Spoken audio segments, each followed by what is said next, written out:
Hello friends, previous year MCQs की series में आज हम tense and parts of speech के एक और सेशन के साथ आपके सामने हाजिर हैं। इस सेशन में पिछले साल में पूछे गए टेंस और पार्ट्स ऑफ स्पीच के कुछ और क्वेश्चंस को डिस्कस करेंगे और साथ में उनके कॉन्सेप्ट को भी क्लियर करते चलेंगे। यानी जो भी क्वेश्चन अपन यहाँ डिस्कस करेंगे उसमें उसके एक्सप्लेनेशन को भी ध्यान में रखेंगे। यानी उसको पहले आपको एक्सप्लेन किया जाएगा ताकि पूरी बात आपको अच्छे से समझ आ जाए। Hi, I am Noor Alam. I welcome you to my YouTube channel English Classes. Let's start our journey with question number 151. Let's see what it says.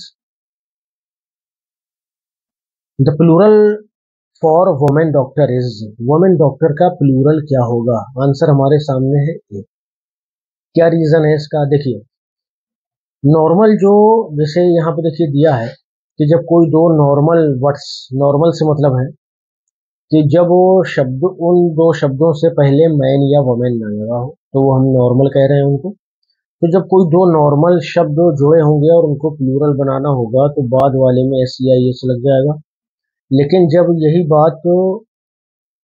यही केस होगा, यानी दो शब्द दिए होंगे और उसमें एक वुमेन या मैन होगा, तो उस कंडीशन में क्या करते हैं कि दोनों को आपको प्लूरल बनाना, मैन और वुमेन को भी प्लूरल बनाएंगे और जो उनके साथ जुड़ा होगा उसको भी प्लूरल बनाएंगे।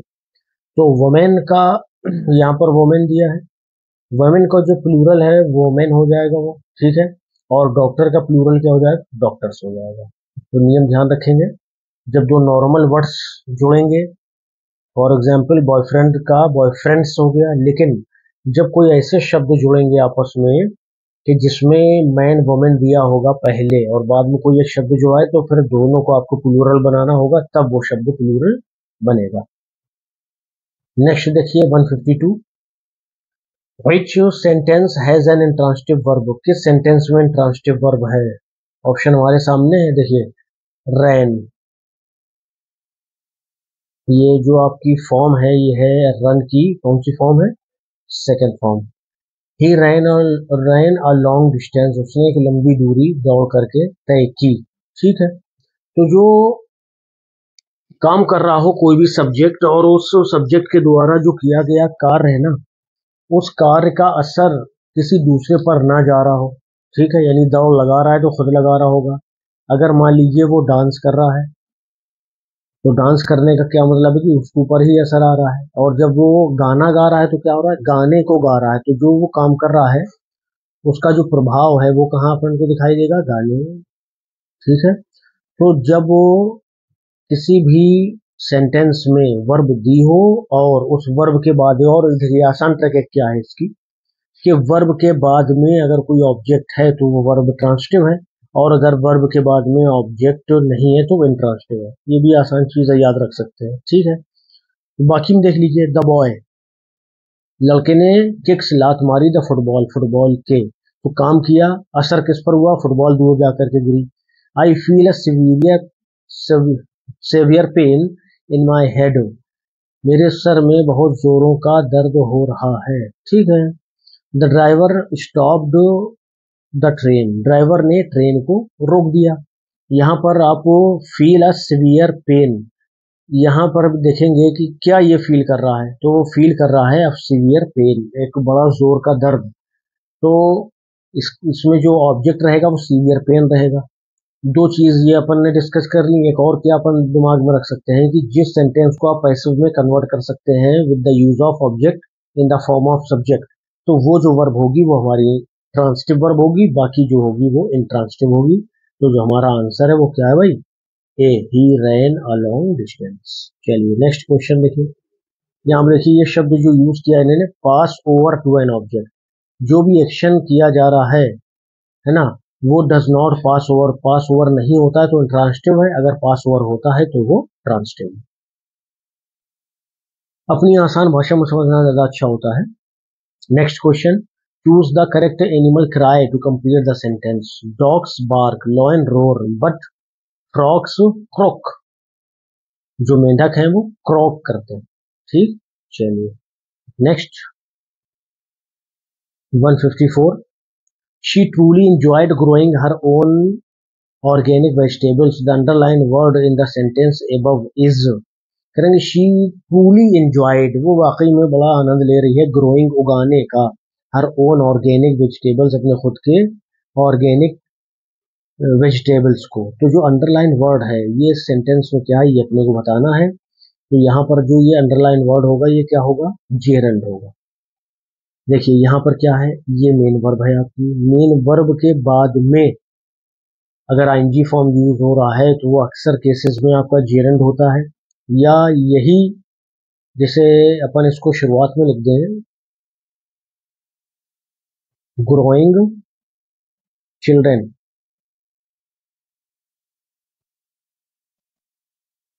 आर वेरी नॉटी, बढ़ते हुए बच्चे या जो धीरे धीरे बढ़ रहे हैं उनमें उनकी उम्र जैसे जैसे बढ़ रही है, तो ये जो ग्रोइंग है ना यहाँ पर ये जीरंड है, यहाँ पर भी, और जो यहाँ पर है यहाँ पर भी जीरंड है। चलिए नेक्स्ट क्वेश्चन देखिए, which group shows only superlatives, कौन से ग्रुप में सिर्फ सुपरलेटिव है। देखिए जरा, rounder down, heaviest, most, swiftest, quietest, best. Cutest ये वाला हमारा क्या होगा, ये वाला हमारा वो ऑप्शन होगा जिसमें सिर्फ और सिर्फ क्या दिख रहे हैं, हमें सुपरलेटिव दिख रहे हैं। ठीक है, चलिए next question, the plural of handful is, handful का प्लूरल क्या होगा, हैंडफुल्स कर दीजिए बस हो जाएगा। तो हैंडफुल्स का मतलब है कि ये होगा हमारा ए नंबर, क्योंकि हम नियम अभी डिस्कस करके आए, नॉर्मल जो वर्ड्स होंगे ना, जो दो नॉर्मल वर्ड्स जुड़े होंगे आपस में उनको प्लूरल बनाना है तो आपको क्या करना है कि बाद वाले में SEIS लगा देना है। और जब मैन या वमेन दिया होगा, ठीक है, प्लस डॉक्टर मान लो लगा है इसमें, तो ये डॉक्टर्स होगा, डॉक्टर्स, और जो ये मैन है ये मैन हो जाएगा, और ये जो वमेन है ये वमेन हो जाएगा। ठीक है, तो इसमें दोनों को आपको प्लूरल करना है, लेकिन इस तरह के शब्दों को एस से आपको प्लूरल बना देना है 156 का एरिया। ठीक है, the plural of handful is handfuls. चलिए नेक्स्ट क्वेश्चन देखते हैं, she often goes to the cinema, वो अक्सर सिनेमा जाती है, क्या है भाई, फ्रिक्वेंसी है। और इसमें कौन कौन से आते हैं, जैसे हार्डली, सेल्डम, ऑफन तो दिया ही है, स्कार्सली, ये सब आपके एडवर्ब ऑफ फ्रिक्वेंसी कहलाते हैं। ठीक है भाई, चलिए नेक्स्ट क्वेश्चन देखिए, she barely left the room when the roof fell in, वो गिर ही, बेयरली लेफ्ट द रूम, उसने मुश्किल से रूम छोड़ा था कि when the roof fell in, जब रूफ वो छत जो है वो गिर पड़ी, तो एडवर्ब ऑफ डिग्री है ये, क्या है, एडवर्ब ऑफ डिग्री। चलिए नेक्स्ट क्वेश्चन देखेंगे, indicate the underline word which is the correct adverbial qualifications, उस शब्द को बताइए जो सही एडवर्बियल क्वालिफिकेशंस को बताता है। Underline word which is the correct adverbial, the flames spread everywhere, the flames spread everywhere, the यहाँ पर स्प्रेड है, तो यहाँ पर जो एवरीवेयर है ना ये हमारा जगह को बता रहा है, नहीं एडवर्ब ऑफ प्लेस को शो कर रहा है। फ्लेम्स ये सब्जेक्ट है, द यहाँ पे ये आपका सब्जेक्ट के साथ में लगा हुआ है, आर्टिकल होता है वैसे, ठीक है, तो सब्जेक्ट के अंतर्गत ही आ जाएगा, और जो स्प्रेड है ये वर्ब हो जाएगी। ठीक है, चलिए नेक्स्ट क्वेश्चन देखेंगे, she slept soundly, identify the nature of the underline word, she slept वो सो रही है, साउंडली बड़े आराम से, ये भी हमारी इंट्रांसिटिव वर्ब होगी भाई। ठीक है, हम सो रहे हैं तो मतलब वो उसका प्रभाव वो हमारे ऊपर भी आ रहा है। Next, join into a single sentence, he was absent from school, he was ill, सिर्फ ज्वाइन करना है और कोई कंडीशन नहीं है, तो देखते हैं, as he was ill, he was absent from the school, he was absent from the school because of his illness, he was ill and so he was absent from school, as he was ill so he was, ऐसा होना चाहिए था, he was absent from school because of his illness, ये वाला सही होगा D. Next question, tick the correct auxiliary to indicate discontinued habit. Discontinued habit को बताने वाली ऑक्सिलरी बताइए भाई। There used to be a house there, एक घर हुआ करता था, मतलब कभी हुआ करता था अब नहीं है, तो ये डिसकंटिन्यूटी दिखा रहा है। Fees will not be received after 3 PM, 3 PM के बाद में फीस को रिसीव नहीं किया जाएगा। पैसिव सेंटेंस होगा, मॉडल पैसिव, सॉरी, क्योंकि ये जो विल है ये मॉडल में ही आएगा। पैसिव सेंटेंस पूरा पैसिव सेंटेंस है, लेकिन क्योंकि मॉडल हेल्पिंग वर्ब है इसलिए उसको मॉडल पैसिव कहेंगे। चलिए नेक्स्ट क्वेश्चन देखते हैं। Replace the underline words with a phrasal verb, choose the correct one from the following. Do you refuse the offer, क्या तुम ऑफर को रिफ्यूज कर रहे हो, यानी क्या तुम मेरी बात को या ऑफर को टर्न डाउन कर रहे हो, नहीं मान रहे हो, स्वीकार नहीं कर रहे हो। टर्न डाउन स्वीकार ना करना, रिफ्यूज कर देना। चलिए next question, what will be the suitable prefix for the word descent. Descent के लिए सुटेबल इनडिसेंट होता है, ठीक। डिसेंट कोई तमीजदार व्यक्ति और इनडिसेंट बदतमीज। चलिए 66 देखिए, strange friend past present and to be loved deeplier understood tension. What special feature of construction do you find in the lines, formation of comparative adverbs या the use of archaic words. Archaic word है क्या इसमें, नहीं है। अगला option देखते हैं, omission of a part of speech, parts of speech का ओमिशन किया गया है। Good friends past present and to be loved, good sorry strange friend,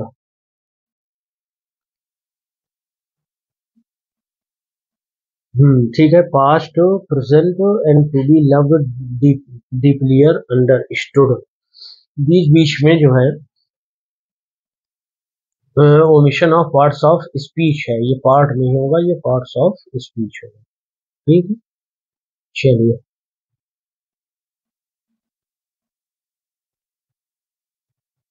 next question देखेंगे 167। Which of the following sentences has a transitive verb, किसमें transitive verb है बताइए। The river is flowing, नहीं है भैया। शी डांस, डांस अपन discuss कर चुके हैं। Going to a training centre, ये जो तो आपकी वर्ब्स हैं ये सारी ट्रांसिटिव हैं। नोज जो है या नो जो है वो ट्रांसिटिव वर्ब है।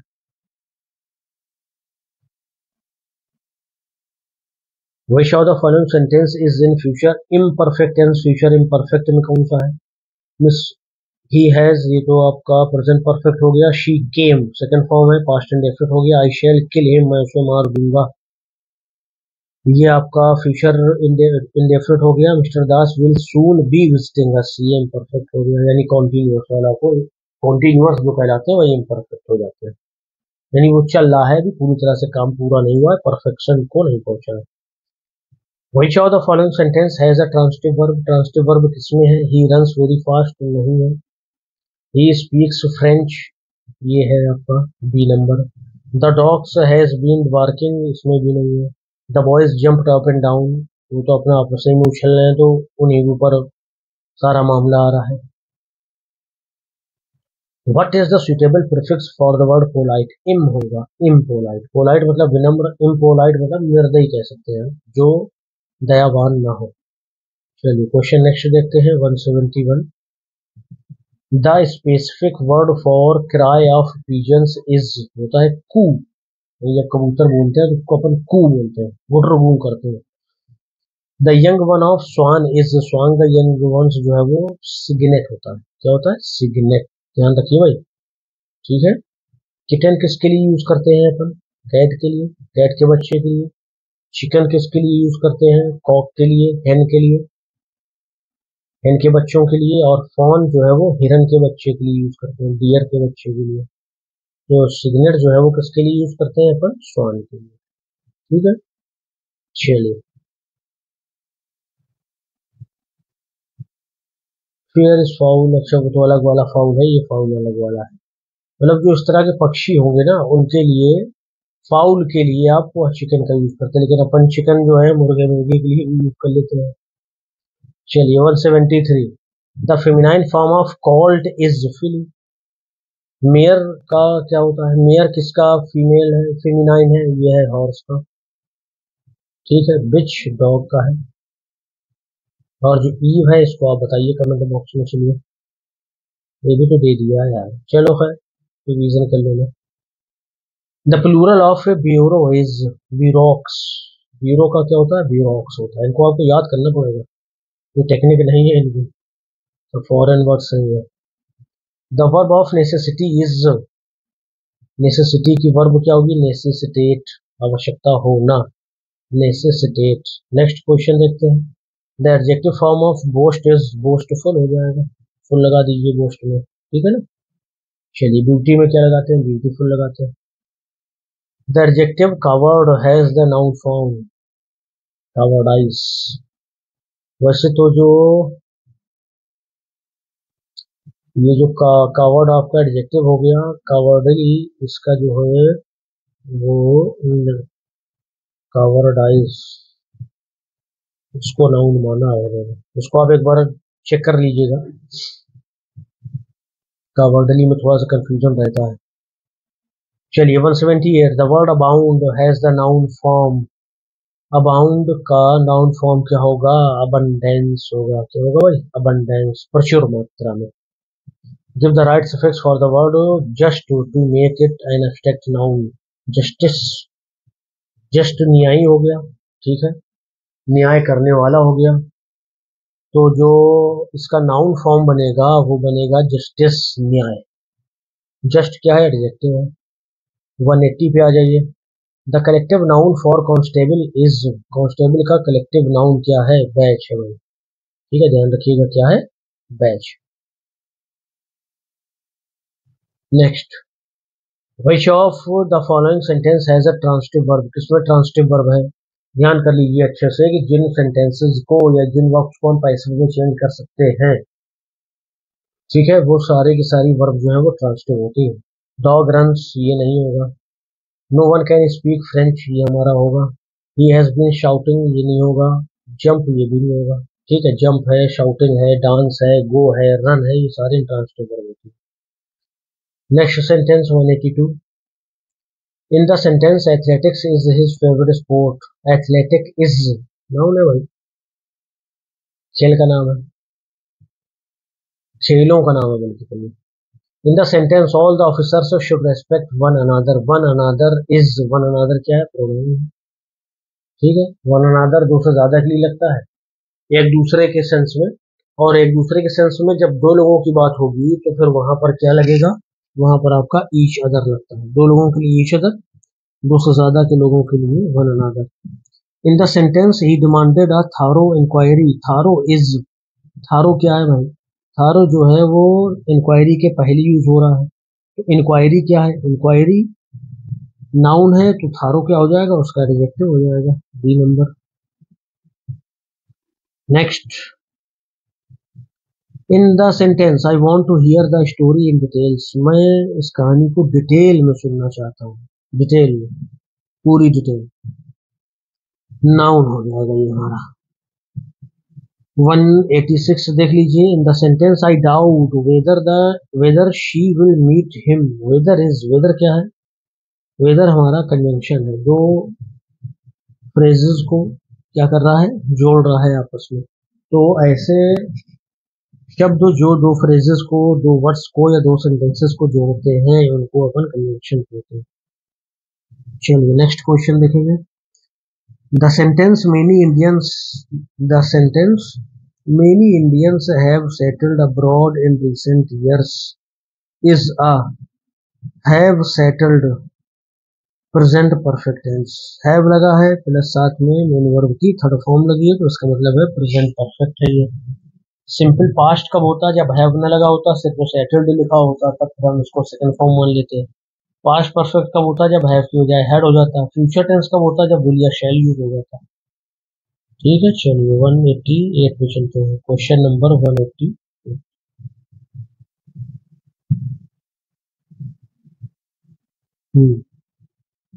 The sentence, however, they had already been married outside the village is a, they had already been married वो पहले ही शादी कर चुके थे, हैड लगा, ठीक है। साथ में थर्ड फॉर्म लगा है पास्ट परफेक्ट टेंस, ये हमने डिस्कस किया था पिछले सेंटेंस में।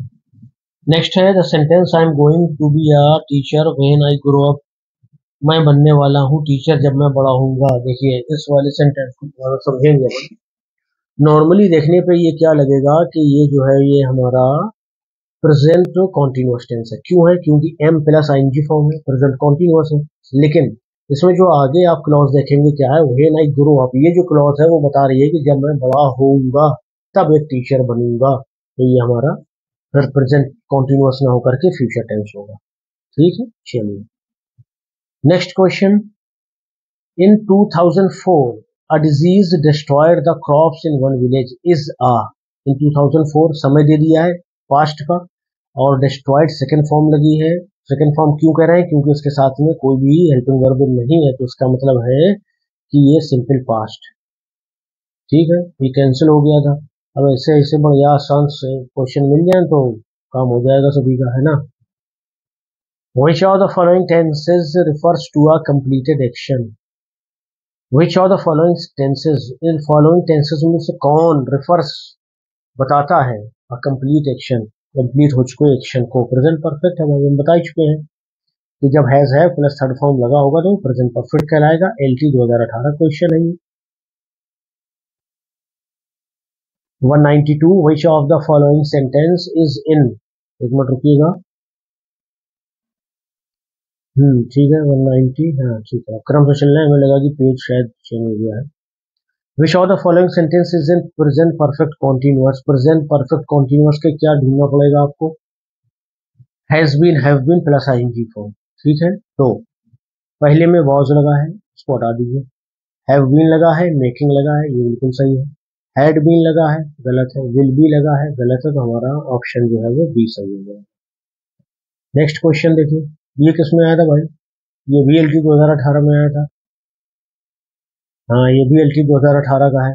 Choose the correct sentence in present continuous, present continuous में कौन सा सेंटेंस है आपका, वो चूज करिए। प्रेजेंट कॉन्टिन्यूअस का क्या मतलब है? इज या एम या आर और साथ में आईएनजी फॉर्म, यानी मेन वर्ब का first form plus ING. My uncle will be लगा है, छोड़ो। हैज बीन लगा है, छोड़ो। अगला वाला क्या है? तो हमारा ये गलत है, सॉरी, तो हमारा ये गलत हो गया, ये भी गलत हो गया। इज मिल गया, मेकिंग मिल गया। ठीक है, my uncle is making a speech on Tuesday. अगला देख लो भाई, इसमें तो फ्यूचर इंडिकेट हो रहा है, चलो यही वाला सही हो जाएगा, शैल नहीं होगा। तो is making a speech on Tuesday होगा, ये प्रेजेंट कॉन्टिन्यूअस लेकिन बात भविष्य की कर रहा है। चलिए नेक्स्ट क्वेश्चन देखेंगे 194। Change the following sentence into present simple present. She has done the work, तो हैज डन है, प्रेजेंट परफेक्ट है। हमें क्या करना है? पहले तो हैज को रिमूव करना है, क्योंकि सिंपल प्रेजेंट कह रहा है, तो सिंपल प्रेजेंट में हेल्पिंग वर्ब नहीं लगती है, और जो वर्ब लगती है वो वर्ब हमारी फर्स्ट फॉर्म लगती है, और अगर करता ये सिंगुलर है तो उसमें ऐसे यस लगेगा। तो यहाँ तो इज डूइंग लगा, ये प्रेजेंट कॉन्टिन्यूअस है। हैज बीन डूइंग है, ये प्रेजेंट परफेक्ट कॉन्टिन्यूअस है। She does the work, done का डज हुआ है, हेल्पिंग वर्ब हैज हट गई है, तो ये हमारा क्या होगा? प्रेजेंट, सॉरी, सिंपल प्रेजेंट या present indefinite tense. Was doing है तो ये पास्ट कॉन्टिन्यूअस टेंस है। नेक्स्ट क्वेश्चन देखते हैं 195। it had been raining, select the tense used in the sentence। गजब क्वेश्चन है भाई, बिल्कुल 8th 9th 10th वाले बच्चों की तरह है, लेकिन हाँ ये ध्यान रखिए कभी कभी सरल देख के गलत करा देते हैं, बोर्ड वाले बहुत होशियार होते हैं।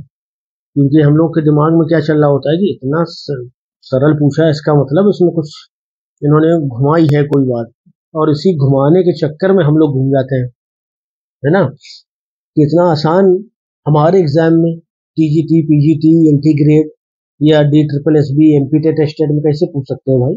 वो आसान पूछ के गलत करा देते हैं। देखिए हैड बीन है और रेनिंग है। हैड बीन लगता है आपका पास्ट परफेक्ट कॉन्टिन्यूअस में, और आईएनजी लगा है तो ये पास्ट परफेक्ट कॉन्टिन्यूअस हो जाएगा। चलिए नेक्स्ट क्वेश्चन देखते हैं। कॉपरनिकस प्रूव्ड, कॉपरनिकस ने प्रूव किया क्या? दैट द अर्थ जो जमीन है मूव्स अराउंड द सन, वो अर्थ सूरज के चारों तरफ चक्कर लगाती है। ये एक यूनिवर्सल ट्रूथ है, इसलिए इसमें सिंपल प्रेजेंट ही लगेगा और कुछ नहीं लग सकता है। नेक्स्ट देखिए, ये दिया है नोट में, simple present tense is used to express general truths. Simple present का यूज किया जाता है जनरल ट्रूथ्स को बताने के लिए, हैबिचुअल एक्शंस को बताने के लिए। ठीक है, हैबिचुअल एक्शन, बच्चे रोज स्कूल जाते हैं, बच्चे शैतानी करते हैं, या मैं डेली प्रतिदिन ऑफिस जाता हूँ। तो जो आपकी हैबिट रूटीन में होगा ना, वो भी आपका सिंपल प्रेजेंट या प्रेजेंट इंडेफिनिट में बात कही जाएगी। चलिए नेक्स्ट क्वेश्चन देखते हैं। ही रैन एज क्विकली एज ही, वो उतने ही तेज दौड़ा जितना वो दौड़ सकता था। रैन लगा है भाई, अगर ही रन्स होता तो फिर यहाँ पे कैन आ जाता, कैन, ठीक है ना।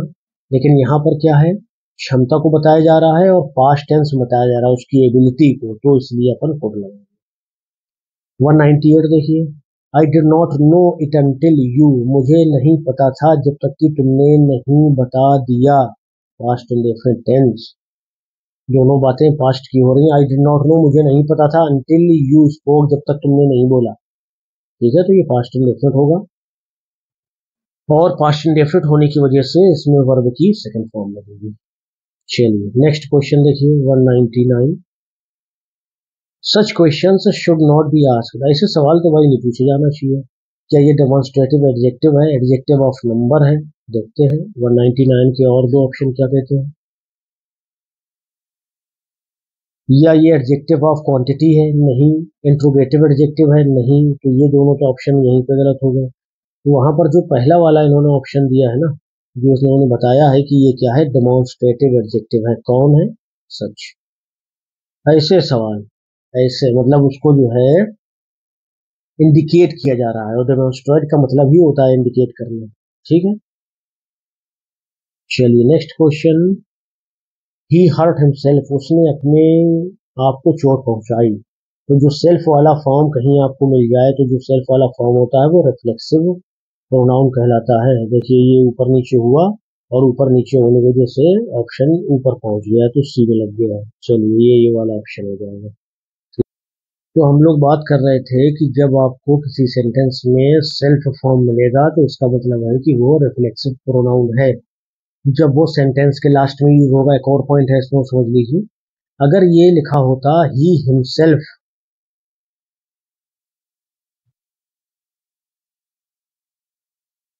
ही हिमसेल्फ, यानी ही के तुरंत बाद में सेल्फ लगा होता और कोई और काम दिखा दे, मान लीजिए ही हिमसेल्फ डू इट, ये उसने खुद किया है, तो है तो ये रिफ्लेक्सिव फॉर्म, लेकिन यहाँ पर इसको अपन रिफ्लेक्टिव प्रोनाउन कहेंगे। ठीक है, तो दोनों बात ध्यान रखिए। जब वो सेल्फ वाला फॉर्म सेंटेंस के लास्ट में लगेगा, तो इसका मतलब है रिफ्लेक्सिव प्रोनाउन है, और जब वही सेल्फ वाला फॉर्म सब्जेक्ट के तुरंत बाद में किसी बात पर इम्फेसिस देने के लिए यूज किया जाएगा, तो वो हमारा इम्फेटिक प्रोनाउन होता है। क्या होता है? Emphatic pronoun.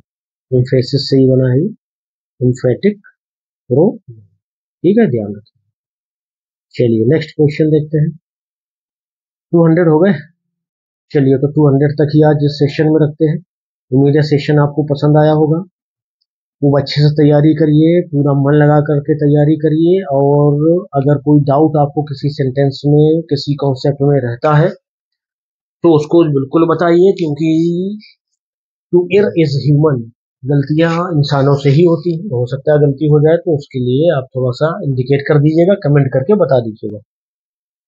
ठीक है, अच्छे से तैयारी करिए, क्योंकि आने वाले एग्जाम्स में आपको अपने लिए एक सीट जो है वो बिल्कुल पक्की करनी है। ठीक है, चलिए मिलते हैं नेक्स्ट सेशन में। Till then bye bye, thank you.